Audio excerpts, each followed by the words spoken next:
Assalamu alaikum students. I am going to deliver lecture number 17 for class 10th. Subject is Urdu.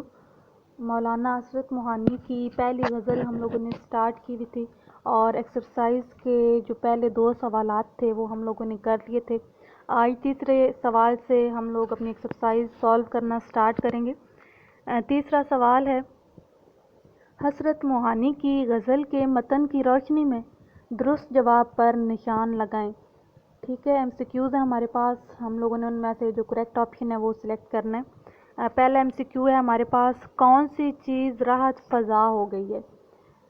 راحت فضا کا معنی آپ کو پتہ ہے، خوشی دوبالا کرنے والا، خوشی بڑھانے والا. تو کون سی چیز جو ہے وہ خوشی بڑھانے والی ہو گئی ہے شاعر کے نزدیک؟ رنج پہلا آپشن ہے.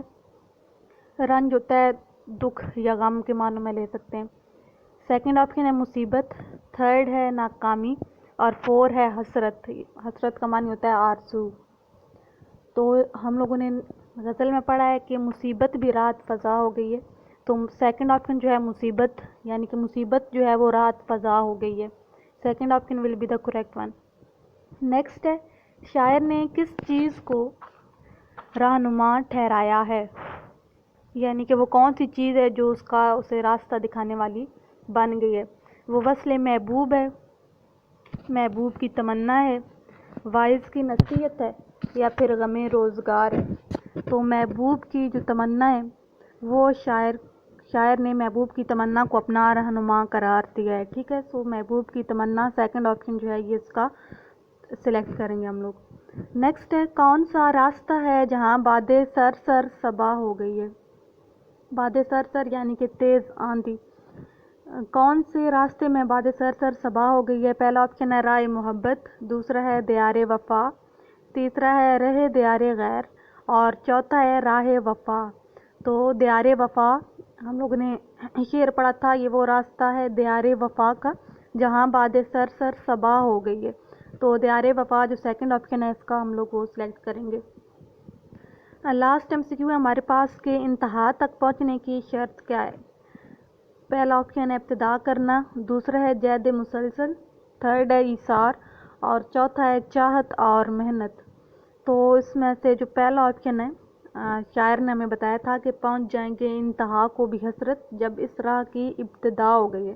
تو انتہا تک پہنچنے کے لیے ضروری ہے کہ ہم لوگ راہ کی ابتدا کریں. فرسٹ آپشن جو ہے یہ اس کا درست ہوگا. ٹھیک ہے، یہ ہمارا تیسرا سوال ہو گیا. چوتھا سوال ہے ہمارا کہ حسرت موہانی کی اس غزل کے قوافی اور ردیف الگ الگ کر کے لکھیں. آپ لوگوں کو پتہ ہے کہ قافیہ اور ردیف کیا ہوتے ہیں؟ قافیہ جو کسی بھی نظم میں یا غزل میں ہم آواز الفاظ ہوتے ہیں وہ قافیہ کہلاتے ہیں.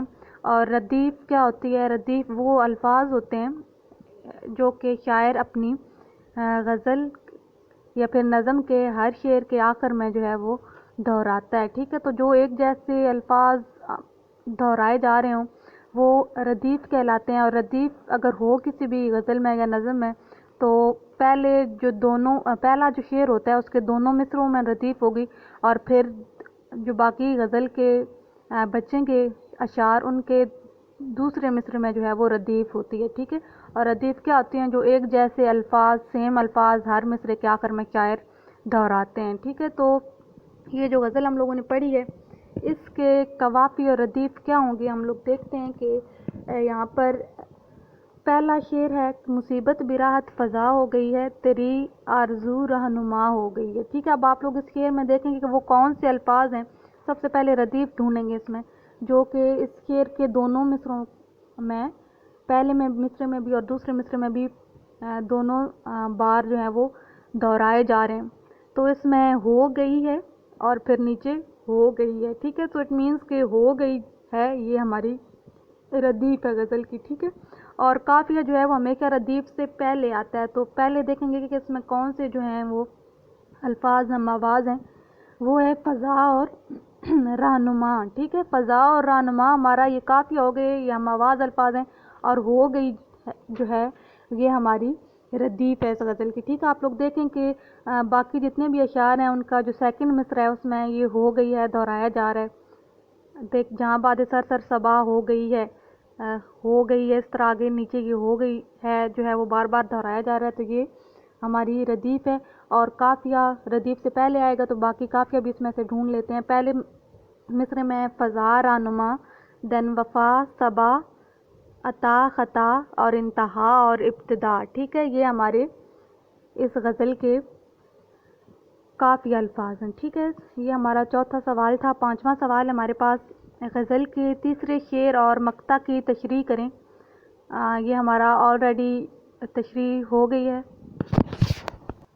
چھٹا سوال ہمارے پاس ہے کہ درج ذیل الفاظ و تراکیب کا مفہوم واضح کریں، ٹھیک ہے۔ الفاظ دیے گئے ہیں ہمیں، ہم لوگوں نے کیا کرنا ہے کہ ان کا مفہوم جو ہے، ان کا معنی لکھنا ہے۔ تو پہلا لفظ جو دیا گیا ہے وہ ہے راحت فضا۔ راحت فضا کا معنی ہوتا ہے خوشی کو دوبالا کرنے والا، ٹھیک ہے، یہ دوبالا کرنا۔ نیکسٹ ہے سرسر۔ سرسر کا معنی ہوتا ہے آندھی۔ اس کے بعد ہے درماندہ۔ درماندہ یعنی کہ قافلے سے بچھڑا ہوا۔ پھر سیکنڈ لاسٹ ہے بارگاہ عطا۔ اللہ تعالیٰ کا دربار اس کا معنی لیں گے، اور اس کا یہ بھی معنی ہو سکتا ہے کہ جہاں سے کچھ ملتا ہو، ٹھیک ہے۔ لاسٹ لفظ ہمارے پاس ہے انتہا، اور انتہا کا معنی ہوتا ہے آخری حد، ٹھیک ہے۔ یہ ہمارا چھٹا سوال، الفاظ کے معنی۔ نیکسٹ سوال ہمارے پاس ہے کہ اس غزل کا جو شعر آپ کو سب سے زیادہ پسند ہو اسے اپنی کاپی پر خوش خط لکھیں اور پسندیدگی کی وجہ بھی تحریر کریں۔ تو اس میں سے جو بھی شعر آپ لوگوں کو پسند آیا ہے، غزل ہم لوگوں نے پوری پڑھی ہے، آپ لوگوں کو تشریح بھی بتائی ہے، تو آپ لوگ کیا کریں گے کہ جو سب سے زیادہ شعر آپ کو اس میں پسند آیا غزل میں، ایک تو اسے خوش خط کر کے لکھیں گے اچھے سے اپنی نیٹ نوٹ بکس پر، اور پھر آپ نے یہ بھی بتانا ہے کہ وہ شعر آپ کو کیوں پسند آیا، اس شعر کے پسند آنے کی وجہ کیا ہے، ٹھیک ہے۔ نیکسٹ ہے اس غزل کا مطلع اور مقطع کاپیوں میں خوش خط لکھیں، ٹھیک ہے۔ مطلع اور مقطع اب آپ لوگوں نے وہ بھی اپنی کاپیز پہ لکھنا ہے۔ پھر نیچے انہوں نے مطلع اور مقطع کی ڈیفینیشن بتا دیا کہ مطلع اور مقطع کیا ہوتا ہے۔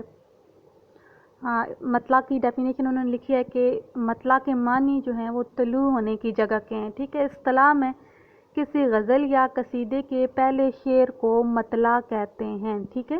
کسی بھی غزل یا قصیدے کا اگر کوئی پہلا شعر ہوگا تو اسے ہم مطلع کہیں گے، بشرط یہ کہ ان کے دونوں مصرے ہم قافیہ یا ہم قافیہ و ہم ردیف ہوں، ٹھیک ہے۔ مطلع کے لیے کسی بھی غزل یا قصیدے کے شعر کو اگر ہم نے مطلع کہنا ہے تو اس کے لیے شرط یہ ہونی چاہیے کہ اس کا جو دونوں مصرے ہیں وہ ہم قافیہ بھی ہوں اور ہم ردیف بھی ہوں، یعنی کہ ان میں قافیہ بھی پایا جاتا اور ان میں ردیف بھی موجود ہو، ٹھیک ہے۔ غالب کی ایک غزل کا مطلع اس طرح ہے، آپ کی اگزامپل کے لیے انہوں نے یہاں پہ لکھا ہے کہ بازیچہ اطفال ہے دنیا میرے آگے، ہوتا ہے شب و روز تماشا میرے آگے۔ تو یہ غالب کی غزل جو ہے، اس غزل کا پہلا شعر ہے، اور آپ لوگ دیکھیں کہ یہ ہم قافیہ بھی ہے اور ہم ردیف بھی، ٹھیک ہے۔ اس کے دونوں مصروں میں قافیہ بھی ہے میرے آگے، اور پھر ردیف ہے میرے آگے، اور پھر قافیہ بھی موجود ہے دنیا اور تماشا، ٹھیک ہے۔ تو یہ غزل کا مطلع کہلائے گا۔ سیکنڈ ہے کہ غزل کے آخری شعر کو جس میں شاعر اپنا تخلص استعمال کرتا ہے مقطع کہتے ہیں۔ اگر تخلص موجود نہ ہو تو وہ شعر مقطع نہیں ہوگا بلکہ آخری شعر ہوگا، ٹھیک ہے۔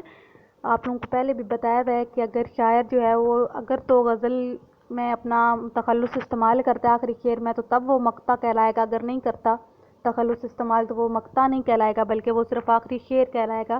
ناصر کاظمی کی ایک غزل کا مقطع ہے، وقت اچھا بھی آئے گا ناصر غم نہ کر زندگی پڑی ہے ابھی، ٹھیک ہے۔ اس میں کیونکہ شاعر نے اپنا تخلص استعمال کیا ہے تو یہ اس کی غزل کا مقطع کہلائے گا، ٹھیک ہے۔ اب آپ لوگ کیا کریں گے کہ یہ ہماری غزل کمپلیٹ ہو گئی ہے۔ آپ لوگوں کو جو ریٹن کام اس غزل کا دیا تھا اور ایکسرسائز میں سے جو دیا تھا وہ آپ لوگ ساتھ ساتھ کریں گے، اور اس کے علاوہ یہ پوری غزل جو ہے اس کی ایکسرسائز اور تشریح پریپیئر کریں گے آپ لوگ۔